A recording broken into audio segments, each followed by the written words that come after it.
Estamos de vuelta en Express News Noticias. Vamos a hacer un enlace especial con Berlín. Allí se encuentra el profesor de economía Eric Behan. Él es profesor de la Universidad Internacional de Ciencias Aplicadas de Berlín. Además, ha venido también de ser profesor universitario en Colombia.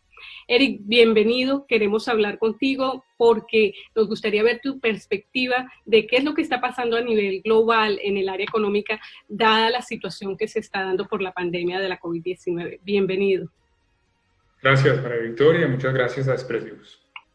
Bueno, Eric, cuéntanos, ¿cuál es tu perspectiva? ¿Qué está pasando en el mundo a nivel económico? ¿Es tan grave la situación como lo han planteado algunas instituciones? Bueno, estamos ante una crisis multidimensional en donde vemos una preocupación en el aumento de la pobreza. Se habla de mínimo más de 49 millones de pobres nuevos. También una desfinanciación fuerte de algunos sectores de la economía real que no tienen capital para invertir y para poder generar empleo. Precisamente el empleo como otro problema fundamental en donde tener menos personas empleadas genera al final más pobreza y más crisis socioeconómicas y psicológicas. Entonces, la crisis multidimensional tiene que ver con la pérdida del ingreso disponible de los hogares, también una pérdida de confianza en las instituciones y una pérdida de confianza interpersonal, y a la vez con las consecuencias que esto tiene en la manera en que nosotros interactuamos, ya sea entre nosotros como personas o también entre países. Justamente había una preocupación porque obviamente muchos economistas hablan en todo proceso alguien gana y alguien pierde. ¿Alguien está ganando con toda esta crisis y quién está perdiendo más?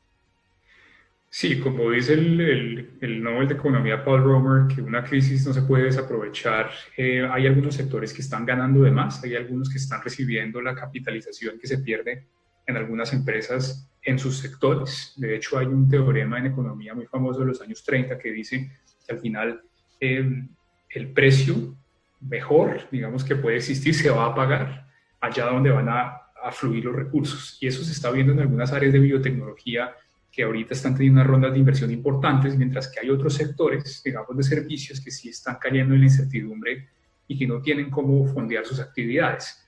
Eso implica que algunas empresas claramente están ganando, los mercados financieros ahora a través de las decisiones de política monetaria se están ganando en los últimos días, y eso también implica que algunas personas que están muy activas en la especulación están ganando más, pero otras que no lo están o que simplemente tienen algunas acciones se están perdiendo por su parte. Entonces sí, la financiarización de la economía, que implica que crecen más rápido los mercados financieros que la economía real, implica un riesgo que algunas personas pierdan mucho mientras que otras están ganando muchísimo a través de la especulación y no necesariamente a través de la creación de valor. Eso es lo que llamamos la extracción de renta, si pensamos en el libro de Mariana Mazzucato, El valor de todo. En términos de países, ¿cómo ves tú la perspectiva? Hay también países que se van a ver más afectados. ¿Quiénes son los que en el mundo pueden verse más afectados como naciones?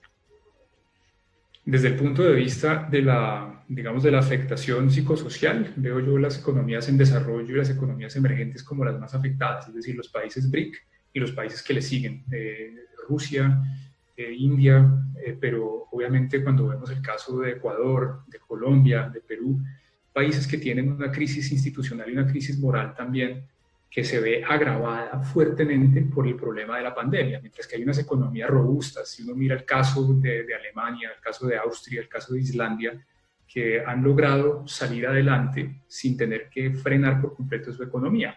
Otros países de experiencias también muy positivas, Nueva Zelanda, Taiwán, Vietnam, que han tenido unas cifras bajas de muertes comparativamente, también han demostrado que ese equilibrio entre los cierres y a la vez el salvamento de la economía permite que al final las personas no caigan en esa crisis psicosocial. A mí me preocupa especialmente la informalidad, porque la informalidad no permite, así haya decretos por todas partes, que la economía realmente se cierre, pero tampoco deja que funcione bien. Ya, justamente uno de los temas que mencionas en términos de informalidad, pero muchos países, y entre ellos Inglaterra, también Alemania y muchas, incluso en Latinoamérica, están empezando a pagarle directamente a la gente y a las empresas para evitar que la economía colapse totalmente. ¿Esto qué significa a nivel de modelo económico? ¿Se puede hablar de que la economía, de que el capitalismo está muerto o hay un cambio en ese sentido? ¿Cómo lo ves tú? El capitalismo se puede ver desde dos perspectivas. Una es el modo de producción. Invierto algo, extraigo más. Ese modo de producción no va a cambiar de ninguna forma porque técnicamente hablando es algo bastante claro. El problema es lo que está alrededor de ese sistema psicosocial, sociopolítico, socioeconómico que hay alrededor del capitalismo, que está en crisis. Pero lo que se ve ahora en la tendencia del endeudamiento que aumenta de los gobiernos es que se está pensando inclusive en generar rentas básicas, en generar ayudas que deben ser temporales porque los estados no tienen con qué pagarlo.